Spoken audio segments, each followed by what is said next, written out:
Pro Tem Jan Perry, Chair of the Energy and Environment Committee. Today is Tuesday, October the 25th, a little bit after 9 a.m. in the morning.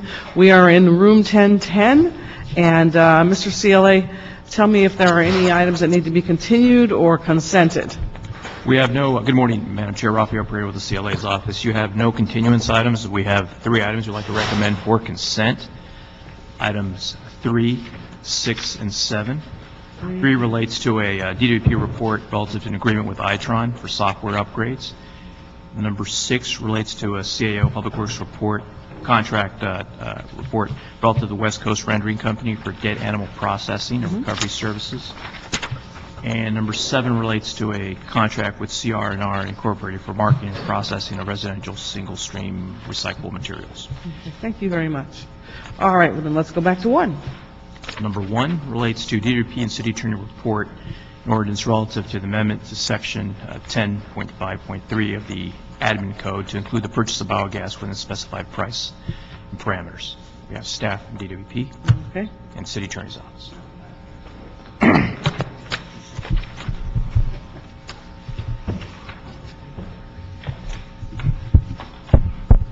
Good morning, Madam Chair. Randy Howard, Director of Power System Planning and Development. Pull the mic closer to your, Randy Howard, Director of Power System Planning and Development for the department. We're seeking your approval to provide authorization for the department to enter into biogas contracts. We currently have a hedging and procurement policy and program related to natural gas and activities. What we'd like to do is add the biogas to that. I have Mike Webster here to speak to some of the details related to the activities. Okay, Mike Webster, and then say your position on the record. Yes, my name is Mike Webster. I am responsible for the renewables program at DWP.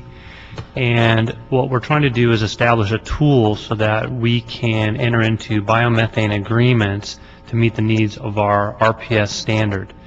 And so this tool will allow us to basically enter into agreements following all the same procedures that have already been established under the natural gas ordinance. And those procedures are, as they stand today, is there's a risk working group that has to analyze the purposes of natural gas as well as the purposes of hedging. They make recommendations to an established executive risk policy committee, which hears that, and they make a formal recommendation to the general manager before any hedges and any natural gas can be purchased. The other thing that is part of that ordinance is that we have annual audits that occur to make sure that we're following the tenets of the ordinance that's been established. So biomethane would follow all of those same procedures and have all those same controls established. What you're trying to do is to establish a more formalized process with oversight, with greater oversight? We have that today with natural gas. What we're extending that to is the desire to add biomethane. As the department's looking at transforming into from coal to other resources, we understand that we will be increasing substantially our use of natural gas. One of the benefits that the biomethane offers us is an alternative to using natural gas and fossil fuel, that we can have other landfill gases or Hyperion type gases, gases that are used from waste, and utilize those as an alternative fuel as well. All right. Why? Okay, tell me about the contract term and why do you feel it's necessary to go from 5 to 10 years? So the reason it's 10 years is right now for the cleanup technology, in order to pay that investment off, it's about a 10-year term to do that. And so when contractors come forward to us to offer a deal, they need that 10-year window so that they can pay off the cleanup technology over the course of that 10 years. 5 years is too short of a term to pay that off. Does it double the purchase price? It does not double the purchase price, and actually, in many ways, it actually helps lower the price, because when they go for financing to pay off the cleanup equipment over that 10 years, they know they have an agreement already in place for that full 10 years, so they don't have to wear that risk of a shorter-term agreement and then have to remarket that for the last 5 years. They can go out for financing. Where does biogas stack up in terms of it being a viable renewable product?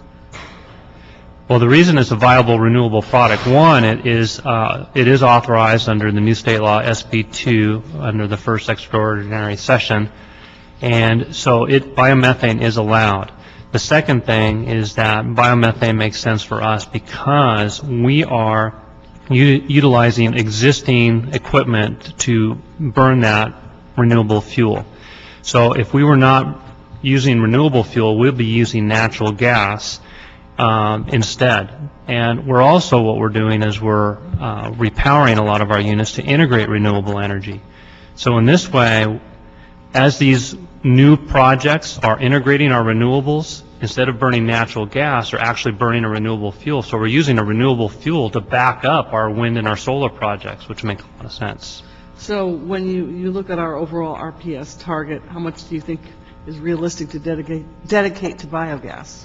Realistically, we're looking at approximately 5% of our total requirement would be biogas.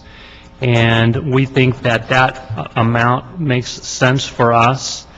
What we want to do is make the maximum use of our transmission grid for wind and solar.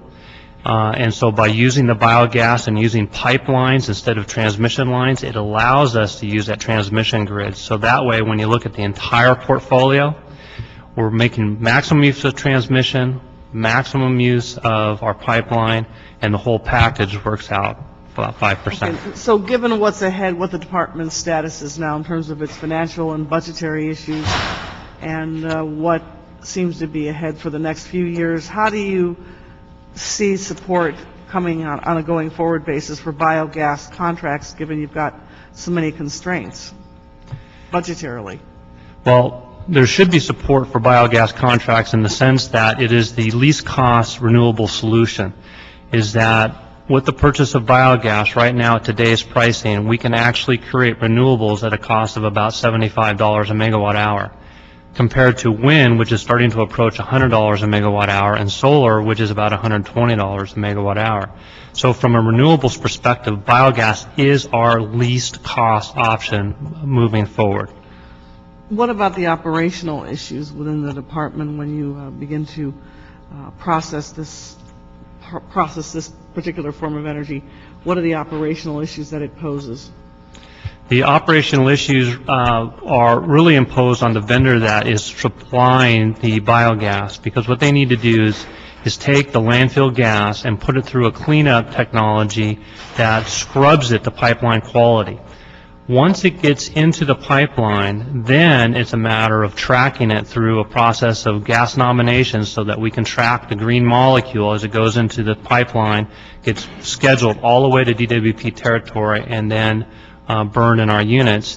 And again, it's a matter of tracking and accounting, where we will account for every molecule that goes into the units, and only that molecule that gets converted to renewable energy is counted for RPS. And once it becomes pipeline quality, our units are capable and to generate utilizing that fuel. There's not a problem from an operational perspective. Is there any downside from an environmental perspective? There's always the pros. What are the cons of using biogas?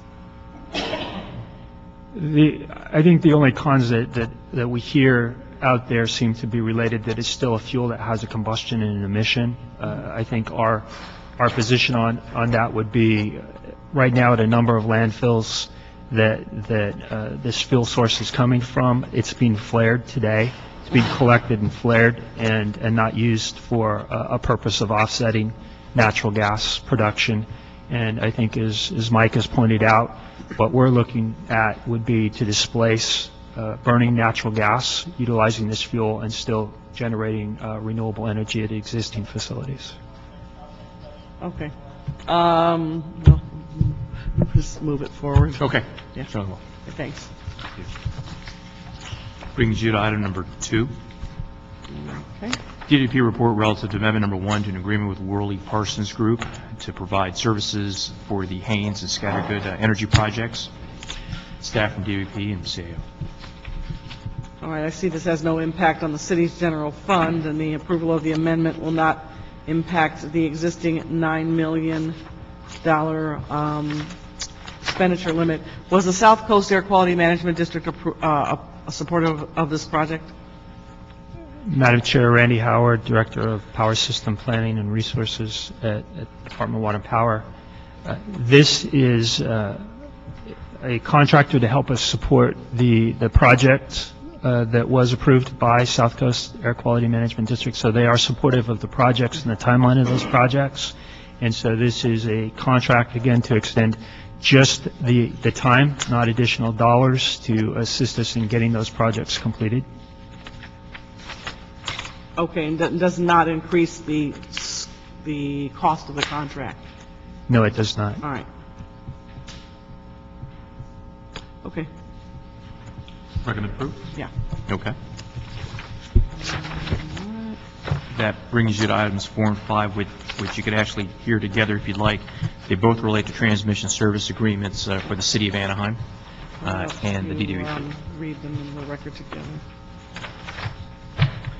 So, item number 4, DWP report relative to execution of a long-term firm point-to-point transmission service agreement with the city of Anaheim. And number 5, DWP report relative to First Amendments to agreements with the city of Anaheim for IPP-based and additional capacity transmission service. My primary concern is whether or not this agreement with the city of Los Angeles, or I'm sorry, with the city of Anaheim, is going to impact our own DWP operations. Madam Chair, Randy Howard again, Director of Power System Planning and Development. This is to extend beyond, we have current agreements with the city of Anaheim. These contracts are to go out additional terms to allow for additional development activities that are being discussed up in Utah, and so this would not impact our existing operations.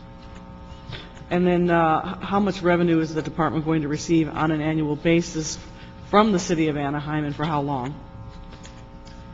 Is this for the Put the mic. for the First Amendments? I'm sorry. For the First Amendments, Say your name. Mark Lieberman with Long-Term Transaction Management Group. The annual revenue for the increase for the First Amendments is $300,000 in additional revenue per year. And how much power are they going to derive from this line, and how much power is the Department of Water and Power going to derive from this line?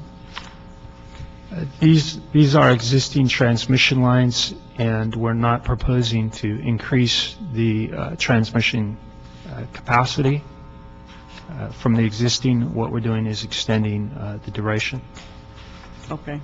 All right, and getting new revenue, and the revenue. net new revenue. Correct. Okay, and then let's see, let's take a quick look at 5, since we're in this discussion.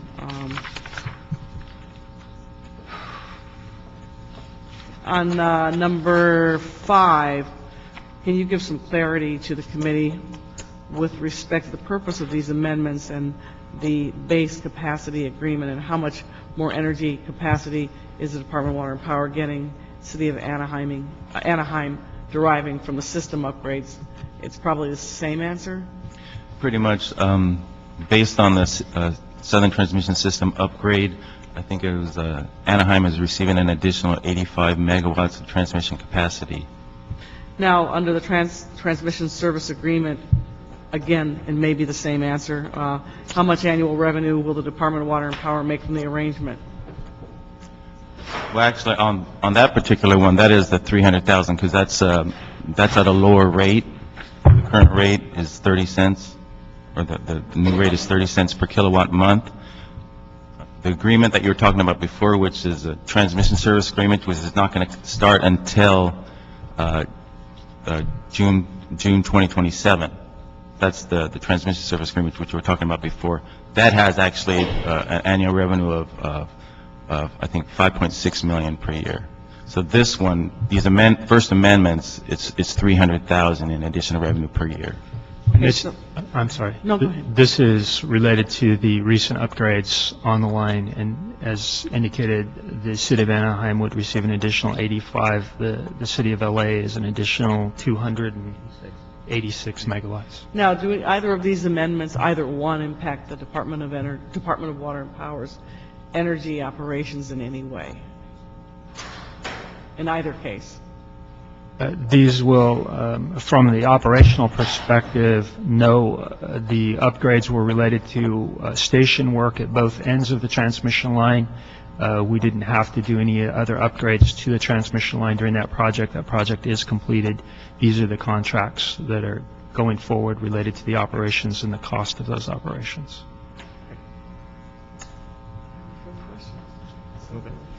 Recommended. Recommend approval? Yeah. Okay. Thank you. Okay, thank you very much. I think that's the end of our agenda, right? That is the end of your agenda. And we don't have any public speaking requests? All right, I guess the rain slowed everybody down today. So thank you very much, and we have no public speaker cards, although this is the time to come forward if you want to talk about something that's not on the agenda. Seeing that no one is coming forward, the meeting is adjourned. Thank you very much.